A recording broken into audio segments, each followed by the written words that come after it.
Hello. While we're waiting for people to turn up, don't recognize all these names. I probably have some new people here. While we're waiting for, why do you have like user and then a big number? Why would you do that? Like what, why does it do that? Is it the way you've signed up that you have like user, 52555 and then like 20 numbers after it? Why do you do that? Like, is it just, I don't know. There must be some reason for that. So you didn't choose that? You just say default to whatever number comes up? Is that why? Or maybe there's a reason. I don't know anything about TikTok or social media, so I'm just guessing here. It's probably one of those things I made a fool out of myself and don't know it yet. Anyway, so while we're waiting, they signed up and didn't customize username. Yeah, that's what I figured. Yeah, it's just a default. Okay. Okay. I'm just sweating. Just a sec. I got to turn the heat down. Sorry, just a sec here.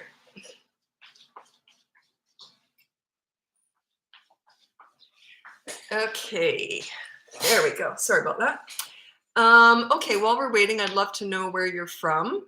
And I might try and dive a little bit deeper into your questions because I'm assuming I'm going to have a small number because of the time. And so therefore I can dive a bit deeper. I feel like if I've got more people, I feel like, I don't know why, I just sort of race through it, trying to get to as many questions as possible. So if I get something a little bit confusing, I might try and go with it and and then ask some questions and wait for your answers. I don't like to let people in on a split screen because the odd time I've done that, people just use it to talk about their business. They want my audience, right? Because I've got a decent following on here. So that's not what I do, so I'm here to talk about parenting. Anyway, so where are you from? I'm also filming these on YouTube now. So they are permanent, well, as permanent as YouTube is or whatever. So where are you from? I'm here in Vancouver, Canada. I think that's smart about I've done it a couple times now, and not to criticize them, but they've kind of come on and then just started talking about their business. And I know they're just trying to market their business on my channel. So anyway, and I don't really have the time to vet people and say, can you come on? Maybe one day I will. California, hi, California. Now, lately I've noticed people have been doing Cali for California. Used to just be CA or California. Is Cali recent, or is it just more trendy these days? Or like, just catch me up here. Is that the latest way of saying it? Or has it always been that way and I'm not aware of that? Just curious. Missouri. I like to kind of be hip, so I want to know what's going on. Well, I don't like to break a hip at this age, but try to be a little bit with it. Okay, Wisconsin. Okay, not with it. I'm more without it, but you know what I'm saying. Utah. Hi, Utah. NC, that's North Carolina. Yes, right? My cat's name is Callie. Oh. Oh, so it's not California? It's not short for California? So did I make a fool out of myself? That's okay. I'm used to it. Okay. Long Island, New York. Hi, Long Island. Canada, Saskatchewan. My dad was from Saskatchewan, or he was from a remote farm near Saskatoon, to be more specific. So yes, that's why the user, or I made a fool out of myself. Is that what that is? 999. Yeah, I'm okay with that. North Carolina. That's what that's for. Duh. Okay. Manitoba. My mom was from Winnipeg. I spent many summers in Winnipeg visiting family. One of the friendliest places I've ever been, because it's called Friendly Manitoba, and Winnipeg's so friendly. You know what was really neat too? I was a teenager when I was there, and it was so flat you could just ride your bike forever. Vancouver is very hilly and mountainous, so yeah, you could ride your bike for hours in Winnipeg, not get the least bit tired. But it was funny when other kids would hit a little hill that were from there. I mean, just a slant, they would get tired, whereas us Vancouverites were just going all over the place. It's whatever you get used to. Tell you, it's kind of a funny story, but I entered this bike race in Australia, and it's very hilly. We lived in Arana Hills, and that whole area was very, very hilly. So when we trained on hills. So when I did the Brisbane bike race, and it was for amateurs, it wasn't anything big. and we joined as teams. And so it was just for fun. As we joined, well, I was passing everybody. I thought, wow, I'm great. I'm passing everyone. But I only passed people on hills going uphill. As soon as we hit the flats, they all went right past me. So I had no speed for flat, but I had the great strength for hills. So if you want to be good at something, you train. It's called specific training, and you got to train. I didn't train on any flats. I only trained on hills. That wasn't that interesting. Anyway. Okay. Okay. Millennial. I don't exactly know what that is. My kids are probably millennials. Maybe not. Maybe they're too old. Millennials. That would be 2000s. So you get really young. I've always known it as Cali. I think it's what Californians call it. Oh, okay. Okay. Yeah, I don't know. It's just I've just noticed that recently. I mean, I didn't know that. Interesting. Okay, so let's get going. My name's Lisa. I'm a parenting coach. My website is bratbusters.com. If you go on there, you can hire me for coaching, buy one of my courses, and download my free behavior board. If you're waiting to hear from me via email regarding appointments, you won't get in any later. Like I just follow them in order. I actually am trying to take some time off on weekends now, whereas I used to work 7 days a week. So yeah, if I haven't got back to you, you're in a sequence, you'll get answered, and you'll get the exact same time as you would have got had I answered you right away. So don't worry about that. Okay, it's nice learning more about you, Lisa. Yeah, I'm pretty simple. I haven't got that. Actually, I've got, I'm 62. I've got some funny stories. I've got some interesting stories. I put that stuff, not all of it, of course. I put some of that stuff on my personal channel. And it's an old lady channel. And I talk a lot about the gym I go to. It's a muscle gym. And because I'm really into fitness, but I go to this muscle gym. I call it the daycare center because it's me and a bunch of muscle-bound kids, like young guys and everything. It's unbelievable. They're all like, I'm like the grandmother in there. So I call it the daycare center. So yeah, I worked out at the daycare center today. Okay, let me go here. Now, any advice on how to encourage independent play? I get this a lot. That's usually, you can't do that so much when they're toddlers, like 1 and 2 years old, but by the age of 3, you can start them off on something and then you say to them, okay, that's great. I'll come back and play later. I got to get some stuff done now. And you walk away. So you got them going. You got the ball rolling. You're showing them how to play. And then you walk away. You say, okay, I'll come back later. So always end with I'll see you back here in a half hour or whatever. Say, I'll come back and play when I'm finished. I got a few things to do. So if they come over and bother you, just say, well, I can't come back. If you're going to keep bugging me, I got to get this done. So they'll eventually learn. Keyword is eventually. They will not learn the first time. My son was very good at independent play right from day one. I remember once he was 18 months old. He was out playing in that sand pit for 8 hours solid. It was not a super hot day. It was in Australia, so it got real hot in summer, but I was careful. We had palm trees covering the sandbox, and I kept bringing him water, and he would drink water. But he didn't want anything to do with me or food or anything for 8 hours. He was like 18 months old. I was just staring at him. I was sitting on the patio just staring at him. He was so into it. But then when he was hungry, boy, was he hungry. I remember seeing him and he just looked up and he thought, oh boy, I'm hungry. And he just almost had a fit. He hadn't eaten all day. I was just watching him. I thought, how fascinating that he would just play all day. My daughter would never have done that in a million years. She wanted to be right with me, do everything with mom all the time. So they're all different, right? Okay. Okay, table manners. 2-year-old, yeah, they're sloppy and all that. I wouldn't worry about that so much. Plus, they're locked into a high chair, I'm assuming, so they can't get up and walk around. The one thing I was adamant about is once you sit down for a meal, you don't get up again. And the only place that my kids were allowed to eat and drink was at the table. That was it. There was no wandering around with food. So yeah, they just learned at a very young age. They didn't know any different though, because they never had an opportunity to get up and wander around. If they had, I would have instantly taken their food away and said no. So I corrected all that stuff really, really early on. 2-year-old, yes, it's too young, but they should be strapped into a high chair at that age. 5-year-old, absolutely. They can learn to sit at the table and just eat there until they can get up, until you say, like my kids would say, okay, I'm all done. I'd say, sure, let's get you cleaned up and bring your dishes. It was just sort of a ritual. They do very well with structure, but it has to be consistent. It's like at school. They do very well with structure at school, especially. That's why the teachers love my kids so much, because I had structure at home. So by the time they were introduced to structure at school, it was a piece of cake. Whereas kids who had no structure at home, who were allowed to get up and walk around with food, they struggled trying to adjust to preschool and school and all that stuff. So yeah, you're also making it easier on the teachers, right? But they do very well with structure.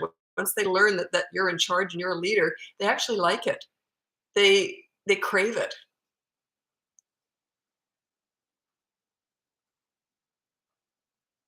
Okay. Um, Sorry, these are getting in the way of your words. Like they look like like L's. Okay.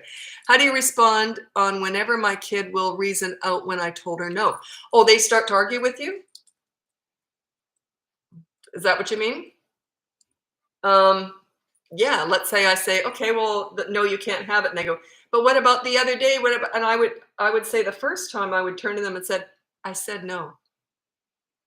I wouldn't say I'm your parent. And I said, it's just, I said no. In other words, I'm not discussing it. Then they keep at you, keep at you.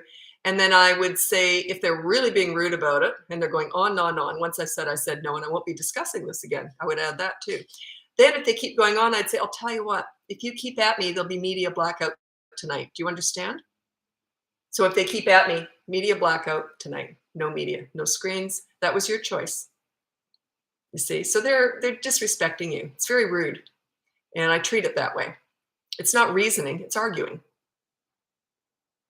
Is 15 too young for a real job as opposed to a pretend? When you mean out, I made my kids go out and get part-time jobs when they were 15, and I was praying they'd have to scrub a toilet at least once, a public toilet, and they both did. So I was thrilled about it. I didn't want to make life easy for them. They're both fantastic workers now. Very reliable, very, very responsible. So yeah, conscientious. So yeah, it's not too young at all. Nope, my kids had to go out and get a job. What do you think of gentle parenting? I don't critique other parenting methods. I don't know what they teach. I only teach from experience. I've never read a book on parenting or kids or anything. Kids taught me all this stuff.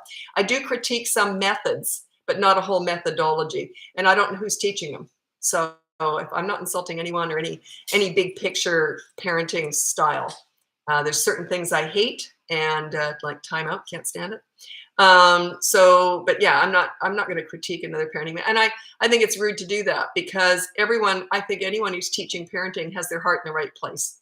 That's my bottom line. And they're teaching what's maybe working for them. And that's fine. I don't teach what worked for me. I teach what I learned through all the kids I worked with. My kids were easy. I got all that discipline out of the way when they were tiny and I kind of sailed right through. Anything would have worked on them.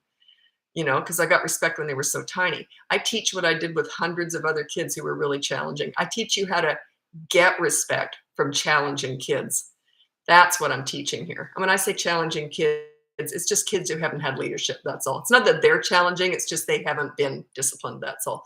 That's mainly what I do, especially in coaching. That's what I do. But yeah, I'm not going to critique that. I know a lot of parenting people have come after me. When I first went on TikTok, I was brutally attacked on here, like unbelievable. They left now, they got bored because it doesn't bother me. And to me, that's the biggest compliment in the world. Like if you're attacking me and my methods, I must be a threat. So yeah, they had no idea what they were doing for me. I thought, oh, I'm onto something here. Yeah, it backfired. But anyway, I don't know who it was. I mean, I could figure it out, but I don't care. That's fine. Never been susceptible to bullying, ever. Maryland, I enjoy you raised many boys. What a great life.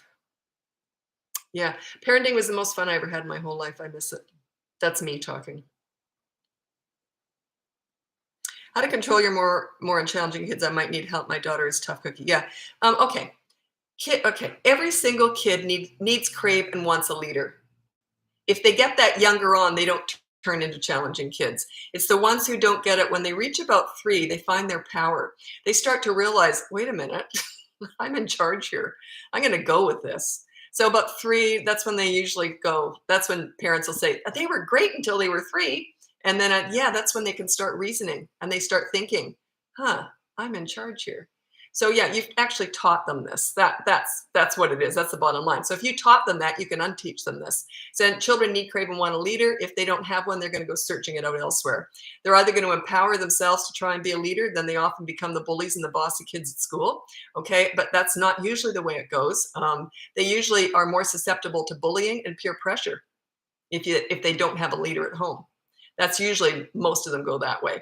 And they're very susceptible to other influences because they don't have a strong leader at home, a calm leader at home. So they're way more susceptible to, like I said, peer pressure, bullying, the drug dealer on the corner, the internet, the Kardashians. They're going to go looking for leadership somewhere else if you don't give it to them.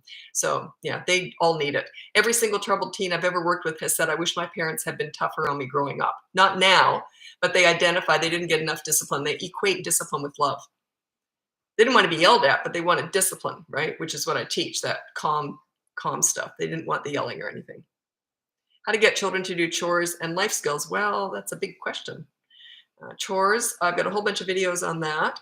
Life skills, the most important thing I think you can teach your children is how to become problem solvers. My mom did this with me. I remember I was tiny and I'd come to my mom with a problem. She always answered the exact same way. She'd say, well, I don't know. You're a smart girl. You can figure it out. And then we'd talk about it. And I thought I was coming up with all my own answers. She was probably feeding me ideas, of course. But then she'd say, oh, I don't know. Maybe have you tried this? Oh, yes, I know what I can try. And I thought I was coming up with everything myself. So I did that with my kids. I didn't tell my son he was a smart girl, but I said, oh, you're smart. You can figure it out. And then we'd work it out together. So raise problem solvers. Don't try and solve all their problems for them. Don't set yourself up as the authority. The I know everything. Come to me and I'll give you an answer. I didn't do that with my kids. You come to me and we'll discuss it together. That you want to empower them. That raises their self-esteem and their confidence too. Okay. So it's very powerful. So that's a life skill. Also, I've taught a lot about money management. I think my best video on that is called Mom's Bank. If you look up Bratbusters Mom's Bank, and it teaches you how to start allowance with your kids and you never pay for chores. The chore one, that one took off. I don't know why. I got tons of media attention for that one. I don't even know why. I didn't think it was that great. But anyway, I actually pinned it. It says, don't pay for chores or something, chores versus allowance. And it's one of my top 3 videos because they're pinned. The pinned ones are all at the very top. It's one of those. So that teaches you about chores. You never pay for chores, but you always have to give allowance. The children deserve to learn how to manage money, but it's independent of chores. That's a little bit controversial. Some people didn't like that, but if you don't like it, don't listen to me. You have to do what I say. People say, oh, I would never do that. Well, then don't do it.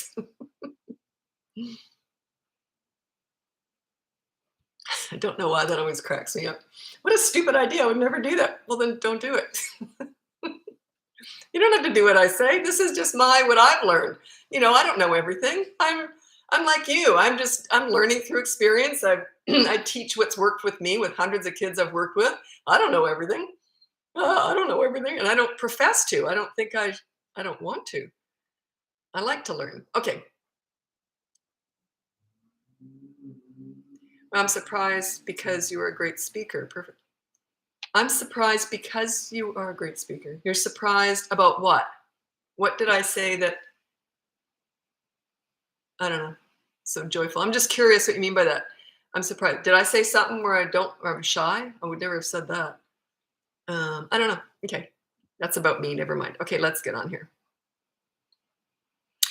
I need ideas on consequences and sticking to it. Start small, one habit at a time, one rule at a time, one battle at a time. That behavior board, it's free on my website on bratbusters.com, and you focus on one rule at a time. You master that, then week 2, you get another one. Now you've got 2 rules. Week 3, you get a new one. Now you've got 3 behavior boards going.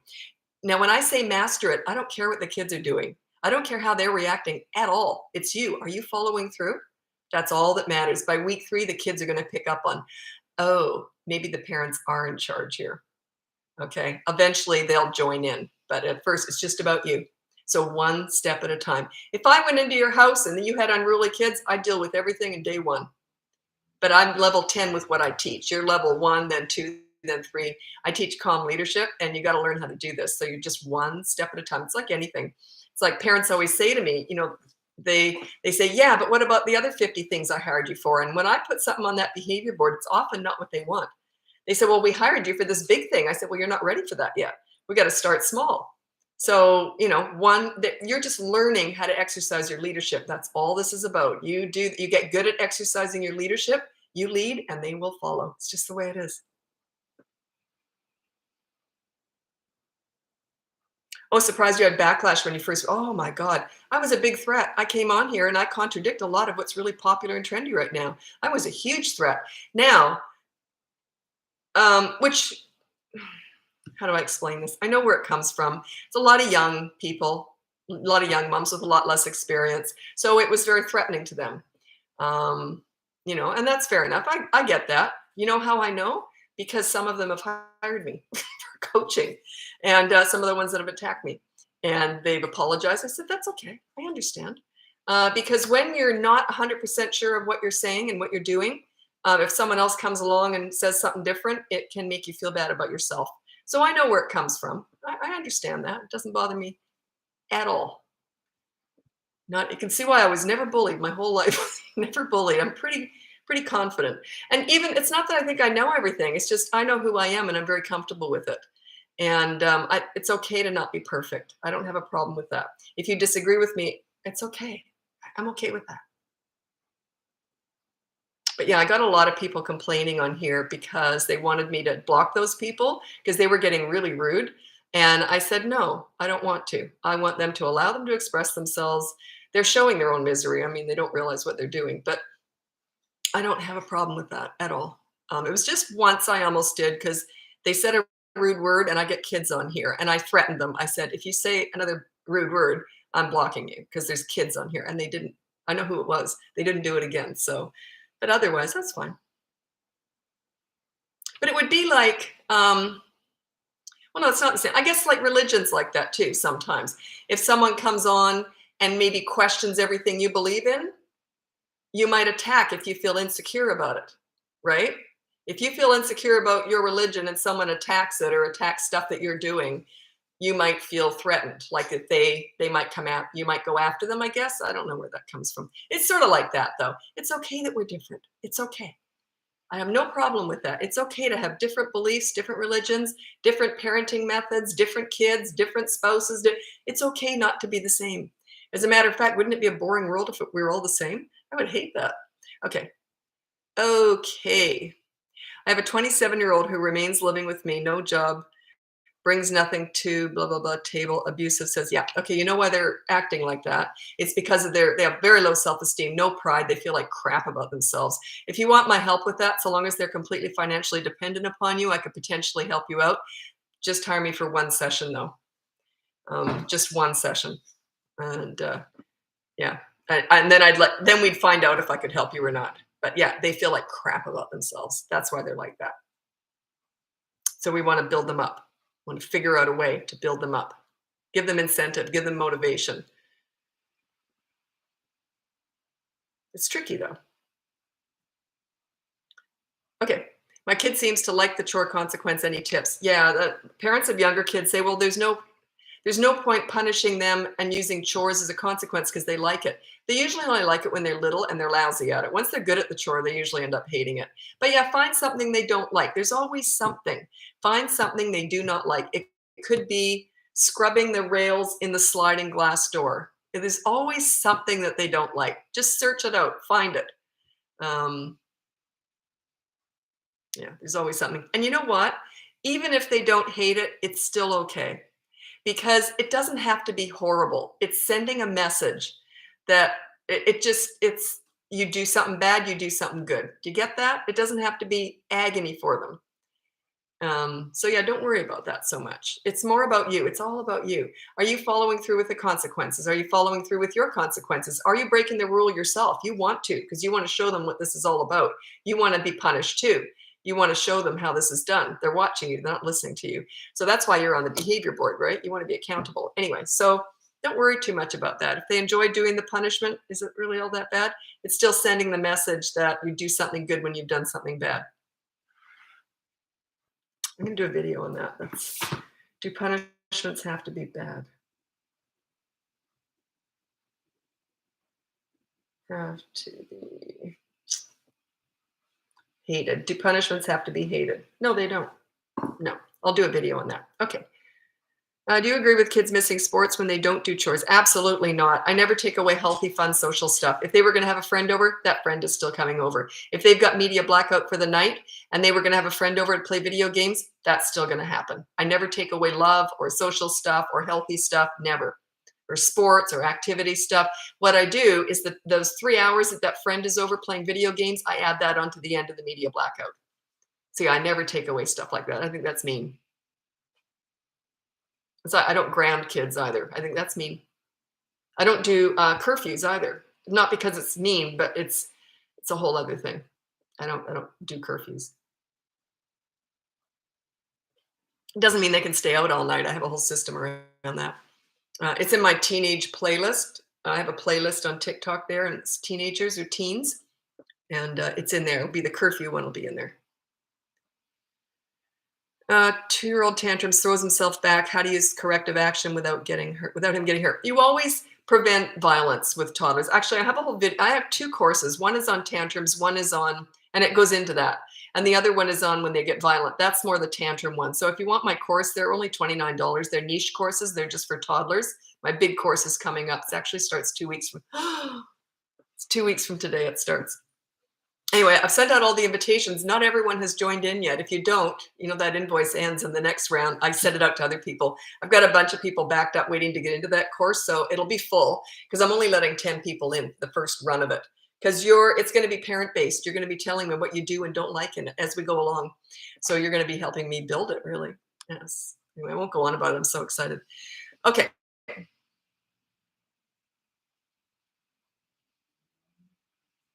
don't know why this is, but I've answered questions in going up instead of down. I guess I went back wrong. Okay.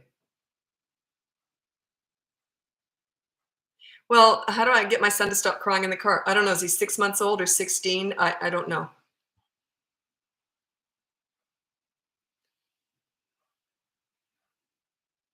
Okay. I have a 3-year-old that wants to hug and kiss most kids and sometimes hugs it all. Okay. Teach them about personal space. Just say, you don't just go up and hug people unless they want to hug you too. You say, so you go up to them and say, can I get a hug? You don't just go up and hug and kiss people. Talk about personal space. Okay. Just the whole lesson in that. Don't make it a big deal though. You don't want them to feel bad about it. Just say, yeah, we don't just go up and hug people. So just lay down the law, but don't worry about it. It's not a big deal to them. Like people like, oh, well, I don't want to destroy them. They're, if they're very affectionate, they're not that delicate. Like they can understand stuff like that. Okay. Okay. How do you stop 6 and 7-year-olds telling on each other constantly? I have some standard things I say on TikTok. Let me think if I can get more creative, or maybe I'll just use my standard stuff. If they're always tattling, so they're always telling on the other one, I would say something like this. I would say, I'll tell you what, I don't like you tattling all the time. And just say it like this. I get bored with it. Like, don't make it like it's horrible. Just say, I get bored with listening to you tattling on each other all the time. So say, from now on, unless there's blood spurting from an artery or a bone sticking out, I don't want to hear it. Okay? So just give it a go like that. Lay down the law. And if they keep doing it, then say, I'll tell you what, I asked you not to do that. So because of that, we're going to take this away or something. So have a consequence afterwards. But yeah, just try it like that. Say, it bores me. I don't want to hear it. He's 2, the one crying in the backseat. Might be car sickness. My daughter did that from the time she was a newborn. Every time we put her in the car seat, she started crying. I couldn't figure it out. Then next thing you know, she's throwing up. She's 28. She still gets car sick. So she cried all the time because she was car sick. So, and people were like, what's wrong? I've never seen a baby not go to sleep. If we put her in the car when she was asleep, she would wake up and scream, and because she was just ill. So yeah. Do you think we're pushing ADHD too much? People want parents. Oh God, this is so controversial. Should I say it? Okay. I'm going to try and be tactful. It's not my thing. Parents who are struggling want something to blame. And they're very quick to go and have their children diagnosed. They're too quick to have their children diagnosed. I never treated kids with ODD, ADHD, ADD any different from any other kid. I could still get respect from those kids too. So this is what doctors, some of my clients are doctors, pediatricians and they'll say, parents want a reason to take the blame off themselves. I'm trying to empower you by saying, you can be a leader no matter what your kid has, except ASD, autism spectrum disorder. That's a little bit different. That's more of like a disability. You have to go in through different doorways. That's different. I don't discuss that on here. But ADHD, ADD, ODD, there's a few like that. There's another one out there. I always forget what it's called. It's got another acronym, WXYZ. I can't remember. Those are all the kids I work with. Those are all the kids I learned this on. So yeah, why do whenever parents are acting out or kids are acting out, you know how many times I've seen this? Oh, well, he has ADHD. I'm like, so? That's nothing to do with what's going on there. Like nothing. So yeah, there could be a little bit more challenging. The hyperactivity activity. It's a little bit more challenging, but still, those are the kids I learned all this on. So that's what doctors have told me, that parents tend to be racing in whenever they have a kid who's challenging. They are dying to get a diagnosis, and they'll even go to several doctors. Are you sure? Are you sure he doesn't have it? Because they want something else to blame other than themselves. And that's what doctors have told me. So, and I agree totally. And it's because you don't know what to do. It's not that you want it, and it's funny to me because why would you not look at yourself? Why would you not go, what am I doing wrong here? What am I missing here? And what's that diagnosis going to do for you? What is it going to do? It's got ODD. Oh, well, I give up. It's almost like it gives you an excuse to wash your hands. This is what doctors tell me all the time. Teachers tell me this all the time. A huge portion of my clients are teachers, and they say this. It's like as soon as they get that diagnosis, the parents look relieved and they wash their hands of the kid's behavior. And then they ask for extra help at school because of the diagnosis. So it's just because parents don't know what to do. That's why I'm teaching you what to do. I'm teaching you how to be a calm leader for your child with ADHD, ODD, WXYZ, whatever. That's what I'm teaching here because those are the kids I learned all this on.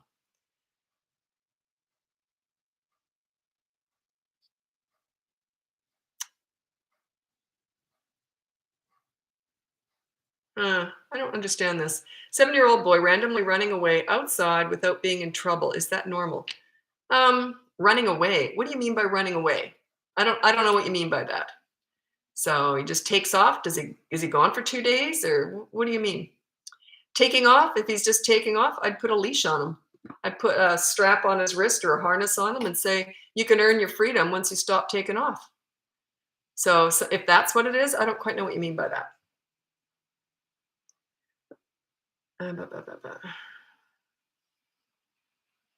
Okay, how did you feel about that ADHD little speech I gave, the ODD? Because it's so important to empower yourself to understand it's not about that. It's about you. It's about your leadership skills. Do you know the more difficult the kids that I was handed, the quicker they were to turn over for me and respect me? Do you know why that is? Because they're so mentally out of control, they're hyperactive, but whatever. When they come up against a strong, calm leader, it's like they almost go like this. They almost go, oh, finally. They need leadership more than any other kid does. Anyway, yeah, they were like the quickest for me to turn around, get respect from, because they were relieved. Oh, finally. I don't have to be bad anymore. It's like someone knows how to deal with me. Someone knows how to direct me. Someone knows how to get the best out of me. It's all you're doing here. You're trying to get the best out of your kids, right? I'm teaching you how to do that. You know, parenting is the hardest job in the world with the least amount of training, and yet everyone expects you to be an expert, especially you. Why is that? Have you taken tons of parenting courses? Probably not. And yet you still expect to be an expert? You're still upset that you don't know everything about parenting? Like, that doesn't make any sense to me. There's training involved in this. You gotta learn. You know, I learned, my mom was really good at this. She was a lot less strict than I was. She let a lot more go than I ever would have. But I respected my mother. So I had a good teacher. And then I started volunteering in daycare centers when I was 11. I was always obsessed with mothering. Like, I just always found kids fascinating. You know, I was always mothering earthworms when I was a toddler. And so it was always in my DNA to be a mother and to do this. But my mom, I had a good teacher. So that's why it came easier to me, I think. But if you didn't have that, then, this is what I'm teaching you now. I'm teaching you how to be a calm leader. Anyone can do this. It's just something you can learn. Anyone can learn this.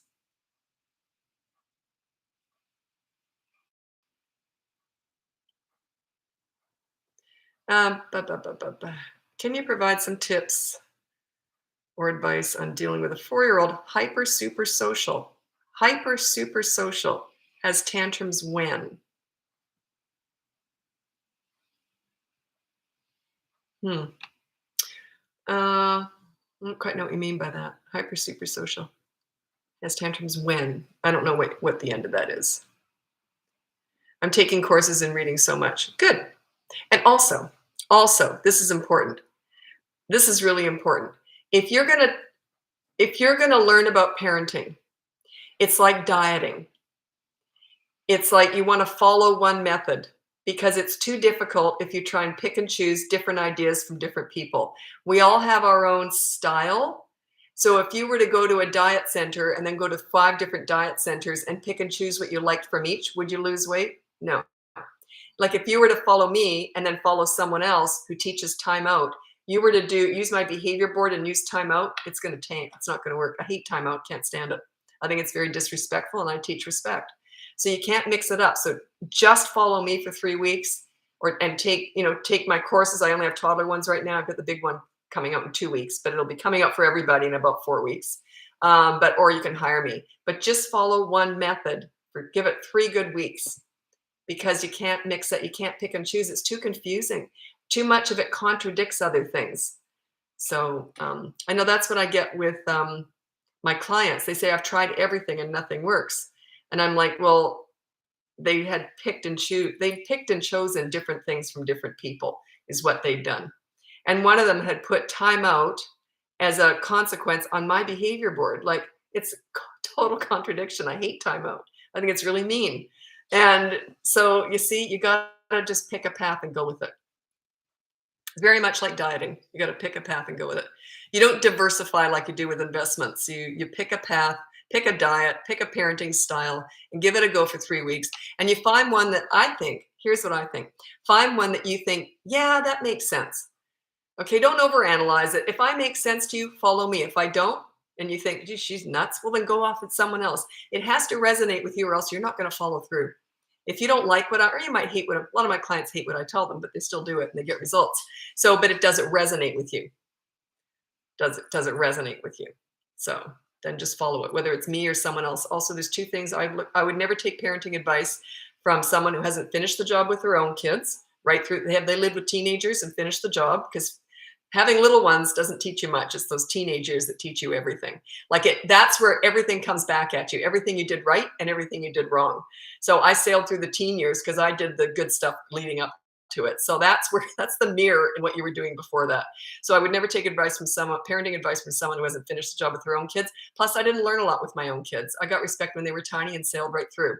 So they also have had to have experience with hundreds of other kids with all sorts of challenges, troubled teens, kids with ADHD, WXYZ, whatever, tons and tons, kids who were abused, kids who've been through trauma, who have grief counseling, kids who dealt with parents divorcing, all sorts of stuff. They have to have that wealth of experience to really be able to teach this, because otherwise it would be like someone who had $10 in the bank teaching you how to build wealth. It just doesn't make any sense at all to me. You have to have tons and tons of experience to teach this, because if I haven't gone through it or dealt with it personally, I've talked to clients who have. So it's just that experience base. So I'm sure there's lots of other people out there like me who have that tons of experience. You got to look, that's number one. They have to know what they're doing, because so much of what's trendy right now is it's taught by people who don't have that experience base. It is going to backfire. A lot of it's going to I know it is. I know exactly where it's headed. A lot of this real trendy stuff, I'm like, oh no, I know where this is going. I get those clients later on saying it backfired. I know it's trendy and it's cute, but it's not what kids need. Anyway, I just want you to enjoy parenting. That's all. I want you to find it as easy as possible. Just get all this pesky discipline all out of the way, get it all settled, and then you can just maintain respect. Getting respect is hard, but maintaining it's easy. That's what I want for you. I'm teaching you the hard part, how to get it. Once you've got it, you just maintain it. Piece of cake. Okay. Yeah, good one. I get this one. I didn't used to get this question a lot, which is one I really like to answer because it's such a good one. But the last week I get it every day. Do you double the consequence if they repeat the rule during the day? So in other words, if their rule is no throwing the remote control, they throw it and you say, okay, fine, that's 10 minutes of clean the windows. Okay, they clean the windows, then they do it again. Do you keep doing it? Do you do 20 minutes of cleaning the windows, or do you do media blackout? So here's what I'd say. They throw the remote, and then let's say you haven't punished them yet. Then they throw it again, they throw it again, they throw it again. So they keep repeating it. You bundle it all up and you say, I didn't like that. We're going to discuss it after dinner. And then after dinner, you say, by the way, you threw the remote tons of times today. That's your rule. So we're going to go straight to the big punishment. Media blackout, 24 hours. Do you understand? So you don't even do the first one. You just go right to the big one. That's how you bundle them all up in one big clump, and you say you broke it a whole bunch of times, so we're going to go right to the negative deprivation, which is the second consequence on the behavior board. The behavior board's free on my website, bratbusters.com. Does that answer your question? It gets a little bit confusing. Sometimes, when people have, I can't get into all this, it's more coaching, but every family's different. They'll have like 4 or 5 kids. 2 of them are doing media blackout, but at different times. They started at different times. Then another one has media blackout that night. Then the other one has to clean, and the other one, and then they break the rule again. We got to get it organized. Like you just have to be like, it's like military camp. So sometimes it's not going to be as effective with each child. You just have to group a whole bunch of stuff together and say, here's what's happening. But yeah, you have to get really organized with all this stuff. Once kids realize you know how to figure stuff out, and you don't have to know in the moment, you can say to them, listen, I didn't like what you just did. I'm going to think about it and I'll get back to you after school. Do you understand? Okay. And then you got all day to think about it. What am I going to do? What am I going to do? Then after school, you know what you're going to do. Plus it gives them time to sweat too. Oh, what are they going to do? Ooh, what's going to happen? So yeah, I call it delayed punishment. You can just delay it and say, I'm not sure what I'm going to do yet. Just admit, I don't know what I'm going to do yet. I'll think of something and we'll discuss it after dinner. But what are you going to do when I said we'll discuss it after dinner? If you keep at me, I'll make it worse. It's your choice. You see, so I don't let them argue with me. Oh, you can argue with me all you want, but I'll double the punishment. It's your choice. But I only double, I never triple. And I never double media blackout, except they have to be 9 years old and over. Do you want to know how I do that? If you do, send me some hearts, and I'll explain how you double the media blackout. I don't like to do it, but I only do that with 9 and over. So if you want to know, just ask me. Just say, how do you double? You're my idol. Thank you. Favorite page on TikTok. I sometimes worry I'm too mean, but I'm just saying what you need to hear. And when I'm coaching, oftentimes I think, oh, I was so nasty. The nastier I am, those are the clients who keep hiring me over and over again. And I often feel bad, but I just have to tell them, this is what you're doing wrong. You have to stop this. One behavior is what you're doing wrong. But yeah, I often feel like I'm being really mean, but I have to say it. I like that you're stern. Yeah, I'm older, right? Like I'm older. I know what you need to hear. I'd rather tell you what you need to hear and you hate me and get great results than you go, oh, that Lisa, she's so nice. And I tell you what you want to hear. I don't do that. I want you to get great results. I don't care how you do it. I don't care what you think of me. I just want you to get great results. That's all I'm after. I'm like obsessed with it. When I get emails every single day, oh my God, I can't tell you how much you've helped me. I'm like, yes, that's why I'm on here. I'm not doing this to be popular. You're not mean, you're blunt. I don't have any tact. I say what I'm thinking. I don't have a filter. Okay. Okay. Once starting to be a calm leader, does it become effective? It takes about 3 weeks, but you're mastering your leadership. That's all you're doing. Once you get good at it, they will follow. They often will fight back harder, twice as hard. Usually, I always say you're headed towards that rainbow, but the storm can get really rough. Might be a few tornadoes thrown in. That's okay. The bigger the storm, the bigger the rainbow. Don't be afraid of scenes. Behind every scene is a lesson. The bigger the scene, the bigger the lesson. If you're afraid of their reactions, you're in trouble. I'm like, bring it on. I know what I'm doing. I'm calm. I'm a leader. I know what I'm doing. It's going to happen. That behavior board, that's going to happen. It's happening right now. That's happening. There's no way that wouldn't happen. No way. So yeah, I don't care what the kids are doing. I only care what you're doing. By about week 3, they start to get on board. They start to respect you. Sometimes sooner. I always say week 3 because it's almost always, you can see a change by then. If not, you're doing something wrong. Something you're doing wrong. It's often something really little. And parents will say, I'll say, well, show me how you talk to them. And then and they have teenagers. Often this will happen. They'll have teenagers and they'll say, okay, I told them this. And then they'll go like this. Okay, do you understand? And I said, you just rolled your eyes at me. And they said, no, I didn't. Yeah, you did. You rolled your eyes at me. You rolled your eyes at your teenager. That's why they're telling you off. You don't roll your eyes. And I told them that. Never roll your eyes or never look annoyed with them. Like that. Never do that with a teenager. Talk about an accelerator. But yeah, so you don't always know what you're doing wrong. It's my job to figure it out. Okay.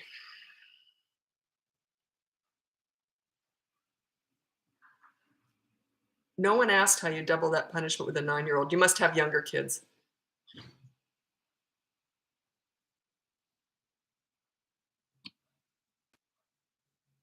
So I have to take a drink. I'm getting thirsty.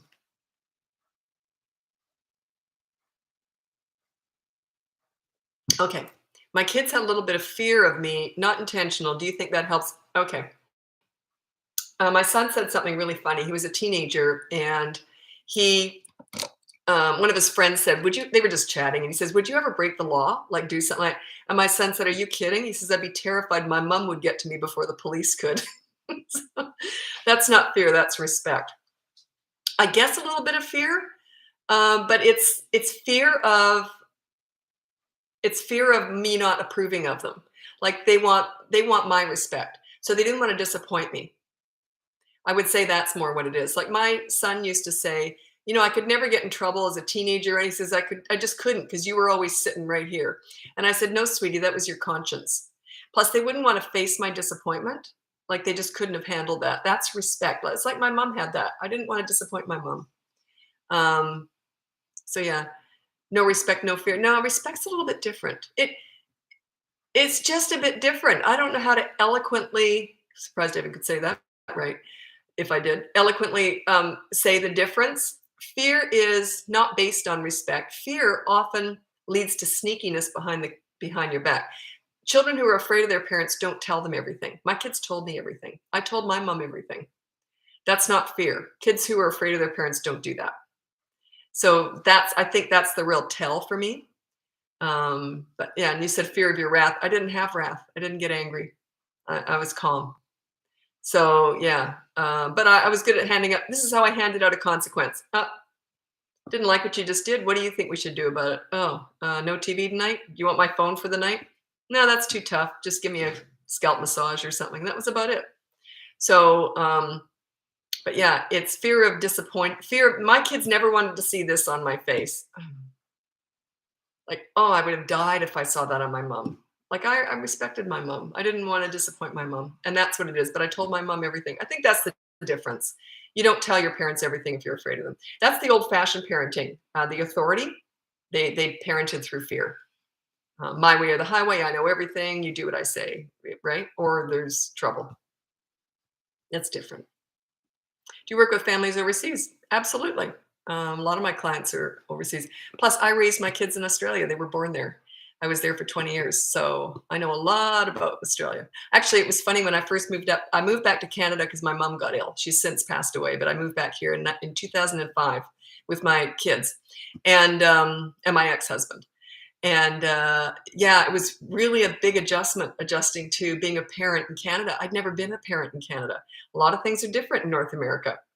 Yeah, it was because I knew how to parent in Australia. That's where I did all this stuff. I worked with kids. It was all in Australia. Or not all of it, but a lot of it was in Australia.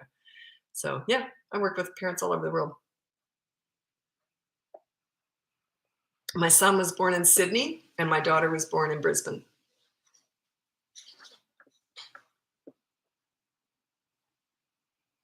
And not exactly fear, but they knew I wouldn't like certain things, I guess.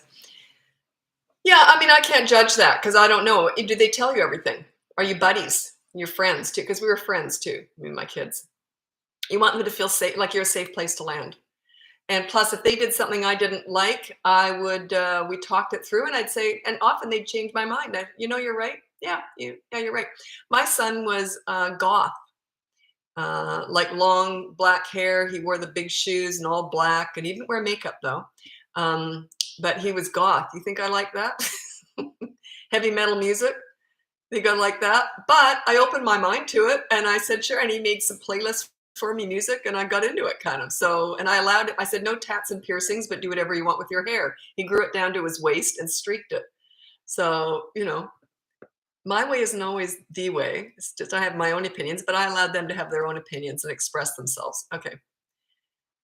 Is there a big difference between Australian kids and American kids? No, it's the parenting that's different.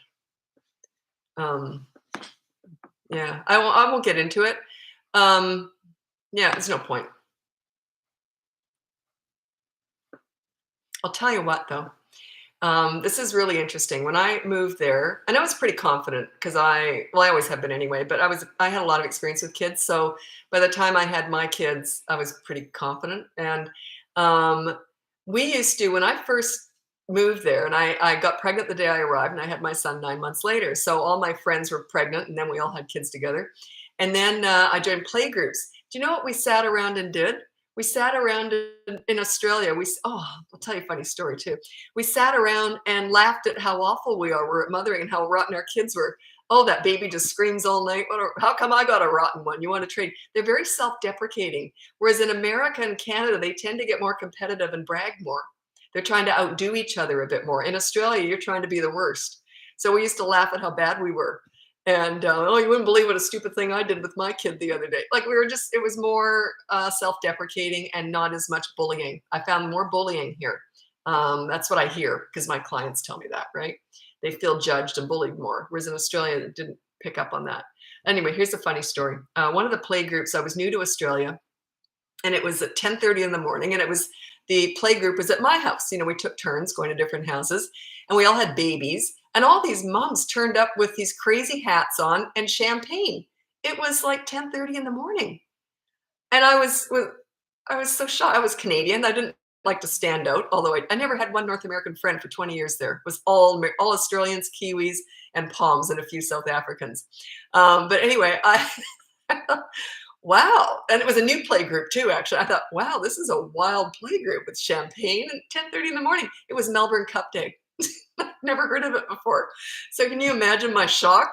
And they were placing bets, and they're turning up all these new moms with babies drinking champagne at 10:30 in the morning and gambling.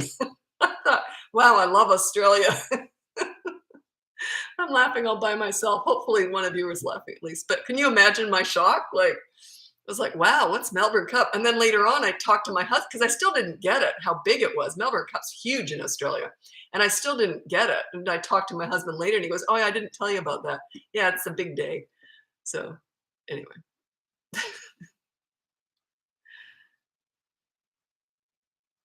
There's an Australian show called Yummy Mummies. Sounds like it's realistic. Oh, I've never heard of that. Playgroup in Australia is more for the moms well, they all are. I mean, they're all about the kids are just sitting there drooling. They don't know what's going on. It's all because if you're just sitting with a baby all day long, let's face it, they're not the best conversationalists. So you all sit around and chat to all these other moms. It was fantastic. I just loved all the playgroups. Yeah, that Melbourne Cup story. Imagine that though. Like they turn up with crazy hats, alcohol, and then they were all placing bets.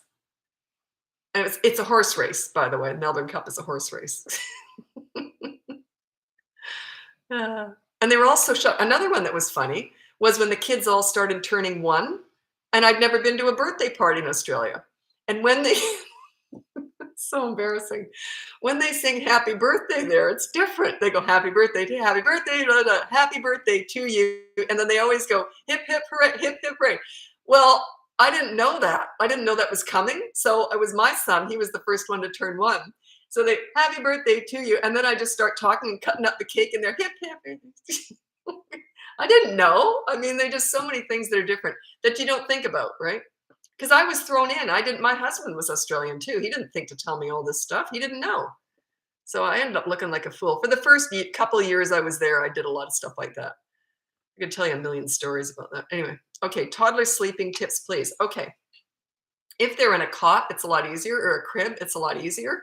But if they've got their little toddler bed, it's harder. But what you do is I've got a whole bunch of videos on that. And I just did one last week. It was called How to Get Your Kids to Bed and Keep Them There.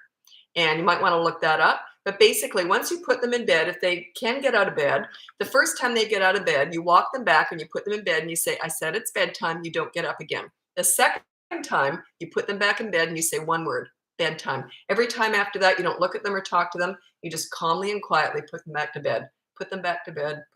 Might have to do it 100, 500 times. It's usually one night of sheer hell, and that's often the worst night you'll ever see.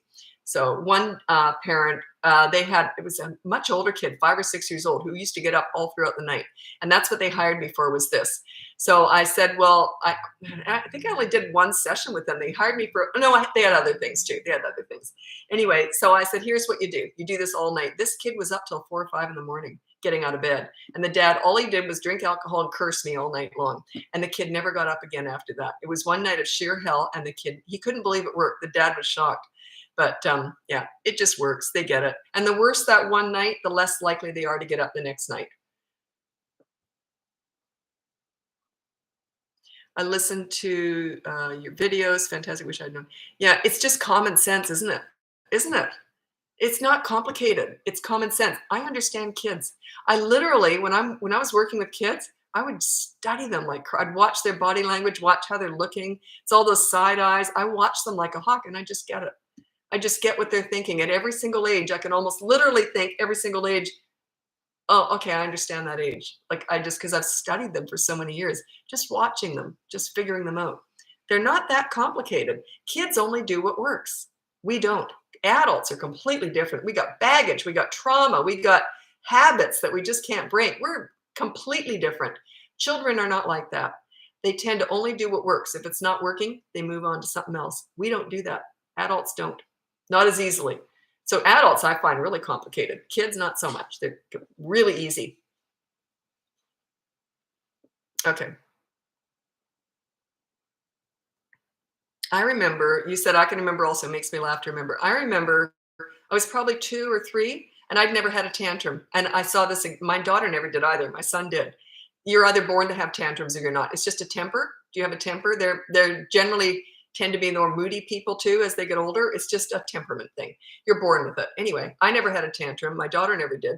I can remember I was 2 or 3 looking at other kids having tantrums and I can remember thinking, "Why would you do that? How embarrassing."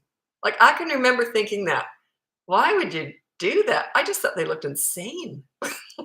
This, I was really little, and I remember my daughter looking at kids doing it, and she was so confused. She was, "Why would you do that?" Like she couldn't understand it because by the time she was like 2, my son was 7. There's 5 years apart, so he wasn't having tantrums anymore. So she didn't see them in the house, and then we'd go out, and she was just boggled by this behavior. Whereas my son just thought, "Oh, no big deal. I do that too." Okay. How do you help a 3-year-old with fear of the dark? He says eyes are looking at him. I totally believe him. I feel the same way. I hate the dark. I'm still afraid of it. I'm 62 years old. So I would have night lights or buy those galaxy lights. I would agree with that. I would give in. My kids weren't afraid of the dark, which I always thought was weird. I was terrified of it. We used to have a house where we lived upstairs and the basement was downstairs, obviously. But it was like the basement wasn't a full underground basement. But anyway, so we'd walk sort of to get to the upper level. And then inside was this long downstairs and the bottom at the very bottom, so sometimes the light would burn out at the bottom, but it had 2 doors and 2 ways you could go. You get to the bottom of the stairs in this dark basement and you could go left into a bedroom, the guest room, or you could go right into the rec room. Well, you can't look both ways at the same time. I can remember being horrified trying to go. Mom would say, "Can you please go down and get some firewood?" Because we had a fireplace downstairs. And I was terrified. So I can understand that. I would completely be compassionate towards that. Get them those galaxy lights or night lights. I just would. They say that we didn't have these back when I was little, but those white noise machines are evidently really good too. And, I've got an Alexa. Sometimes I'll even put that on and just say, play beach sounds or waves or something. So yeah, I would have total compassion for that. I still look under my bed at night. Should I not be admitting all this in public? But oh well, it's who I am. I remember when I was a kid though, and my mom once said to me, "Sweetie, there's nothing in the dark that isn't here in the light." And I said, "Oh yes, there is." I was convinced. Okay. Lock them in the basement with the lights off. Yeah. I didn't say that, someone else did. What are your credentials? How did you become a parenting coach? I don't have any formal credentials. I learned all this through kids. I started volunteering in daycare centers when I was 11 years old, and I'm 62 now, so it was a very long time ago. And right from them, they said, "How do you get such respect from these kids?" Like they always sent me the difficult kids. I just always had this knack. I always was pretty good at getting kids to respect me, and I was fun too. So then I started. I was about 20, and I was going to become a child psychologist. Kind of a funny story, but anyway, I entered this first course. It was a prerequisite course or something. And after about a week in that course, they kicked me out. They gave me my money back, and I fought it. I said, "Why?" And they said, "You asked too many questions." And I said, "Well, what's wrong with that? Like if you can't be questioned, anyway." And also the other students were coming to me for answers. They weren't even asking the teacher after the first week. so, so they kicked me out. Anyway, thank God. And what they were teaching was garbage. It was absolute crap. I'm sure they've improved it. That was 40 years ago, but they were teaching all this authority. I know, how to be superior to your kids. It was how to outsmart them. I don't do any of that. I don't pretend I'm smarter than kids. I'm a good leader, but I don't pretend I'm smarter. I don't do that holier than thou crap. And that's what it was. I thought it was very patronizing and condescending. I hated it. And I totally disagreed with it. Anyway, had I become a child psychologist, had I made it to the second week, I would have been under that umbrella. I would have had to have followed those teachings, which to me were garbage. Thank God I never did it. And then I just worked with kids in hospitals and schools. And the more difficult the kid, if they were disabled, whatever, I was always drawn to the ones that other people maybe couldn't work with or didn't want to. And those were the ones that I was drawn to. And the more challenging, the more I was drawn to them. So I just always had this. And then the troubled teens I was mentoring, they told me to start this. They said, you got to teach this, Lisa. It says, you got to teach other people to talk to teenagers how you talk to us. And so, okay. Anyway, so that's how I did it. But, and I'm sure now, like some of my clients are child psychologists, and they agree that there's a lot, I couldn't do what they do. They just have wealth of information I don't have. But parenting's different. There's no degree for parenting. It's personal. Nothing is more personal than parenting. They are a reflection of you. They are part of you. You would die for them. I mean, there's nothing there's no PhD in parenting. It's just, there's no perfect way of doing it either. I don't know if what I'm doing is perfect. I know that I had a great relationship with my kids, and I got respect from them, and they felt respected and heard. And I worked with hundreds of kids, and it went really, really well. And I was always praised for it. So I thought, yeah, maybe I should teach this. Maybe I can help. Not that I know the only way or the best way, but my way does work, and it's worked for thousands of people. So, but yeah, it's all self-taught. No, it's not self-taught. Kids taught me this. They taught me all this. I was watching them. And, if you're not learning through your children, you're missing out. You watch them. You watch the way they think and the way they process things. They are brand new, fresh human beings. They don't have all that baggage that we have. They are going to teach you a whole bunch of stuff about the world. They also can teach you how to live in the moment. Now, we're not very good at that as adults, but they're quite amazing little creatures. You watch them. I think that actually, the reason teenagers are my favorite age, I think they are the best of who we are. You know why? Because they got hormones flying. They can be moody and all that. That's not what I'm talking about. They are as smart as we are. Mentally, they're developed, right? Like their brain cells haven't started dying off. They're very quick. They're developed. They haven't got all the baggage yet. They're fresh. So they're super smart, savvy, and they're fresh. Like, you just really study teenagers. They're so emotional. They get so into stuff, and they're so passionate about things. And yeah, they're my favorite age.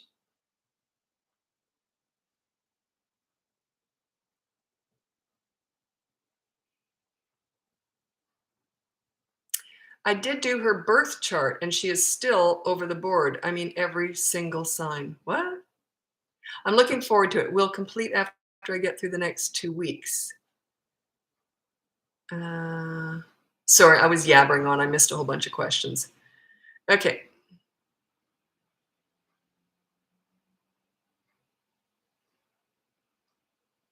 I need to know the age. That's Yanni. I need to know the age. So I'd have to have a drink. Boy, I yabbered on so much. Sorry about that.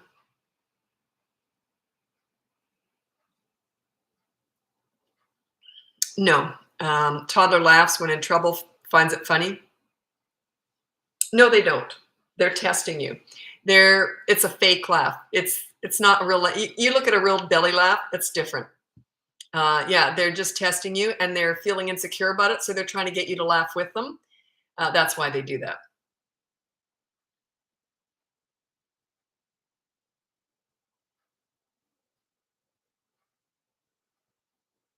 Okay, Yanni, 4-year-old. I got to go back to your question now. She fights with me when I have to cook, clean, or use the bathroom. She gets upset when I can't play. So it's all her way or the highway. Just start with the behavior board and put what. Don't address that, though. That's just a byproduct of her lack of respect for you and your time, right?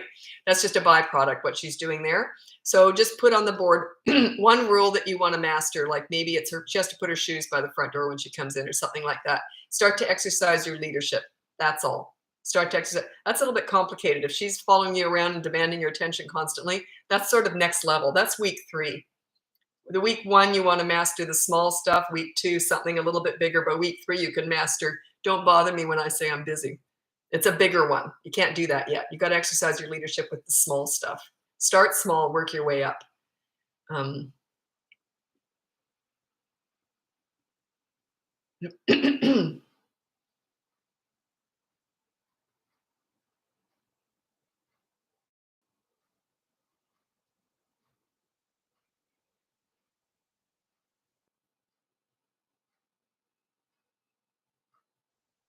I have no idea what you're talking about. You know who I'm talking about on here. What are you talking about here? I'm trying to follow along. I'm just not following. Um, I'm not following what you're saying. Maybe you could just ask me one question. Just keep it simpler because there's too many going along there. I'm just not following.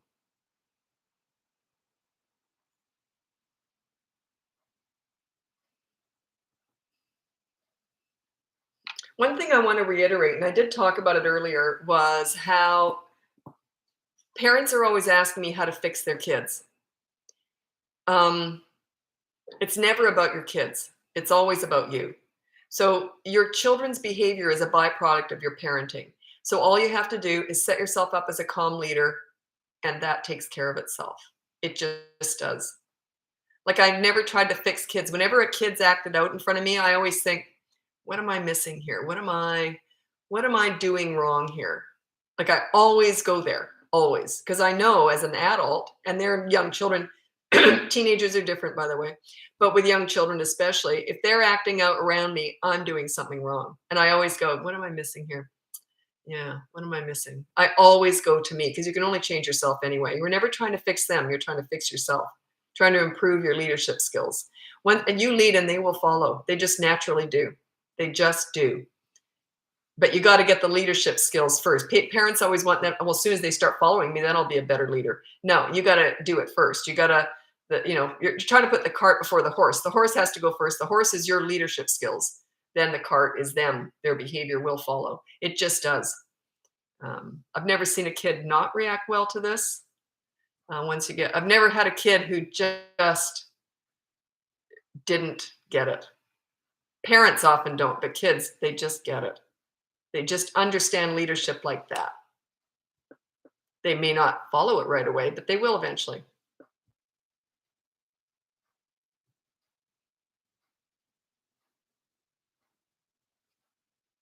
Oops, sorry. Okay. So when parents put a lot of questions in there, like one after the other, I have to go back and find the original one. Okay.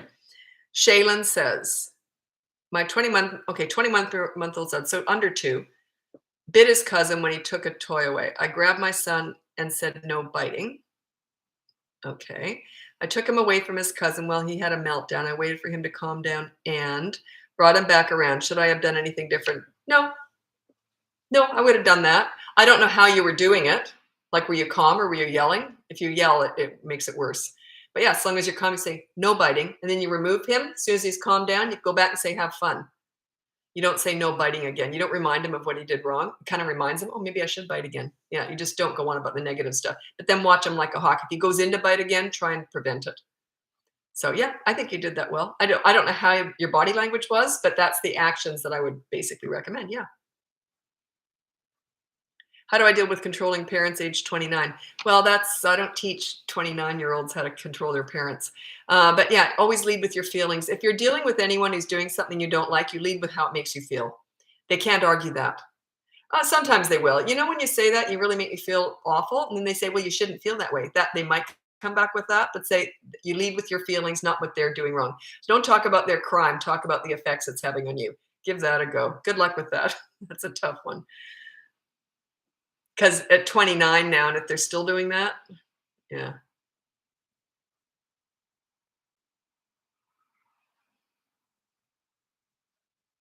7-year-old ADHD has a lot of agitation after school. Are you meeting his needs? Like his needs might be to burn off some steam. I would stop off at the park on the way home. And you don't just put a kid on the swing to burn off steam. That doesn't burn off any steam. You may as well have him lay on the couch. You have him swing twice and then run around the swing set twice. Then you do it with him. You got to have him burn off some steam and just not have to think. God, Imagine a kid with ADHD, which is more hyperactive, and they do have some problems focusing. They've had to be controlled all day long, and then they get out of school and they're like, oh my God, I got to burn off some of the steam. They've been trying to control themselves all day long. So yeah, meet his needs. Get them to a park, have them run around and run around with them. Get a timer going, say, okay, run it, see how fast you can go at this. You got to let them burn off some steam and not think, not be controlled, and just be crazy for a while.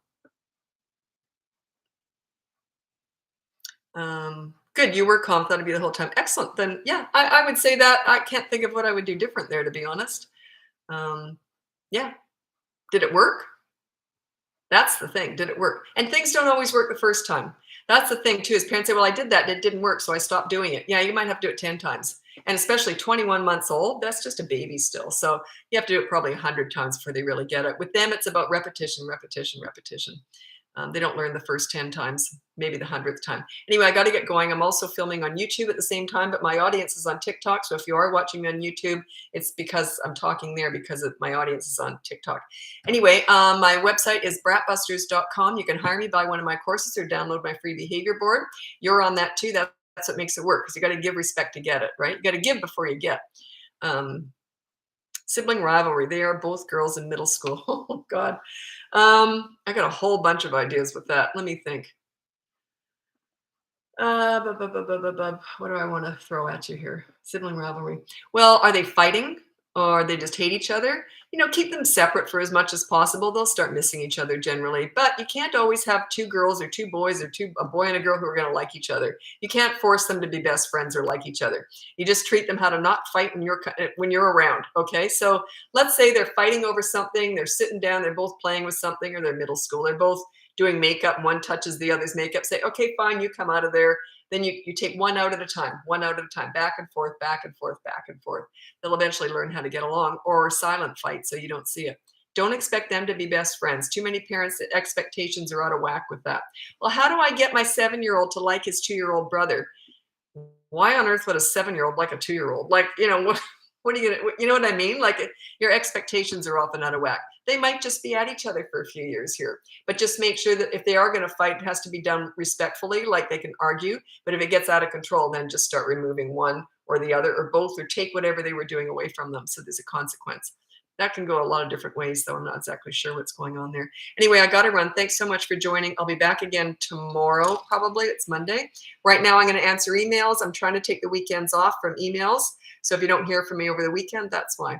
Anyway, I will see you again tomorrow. Bye now.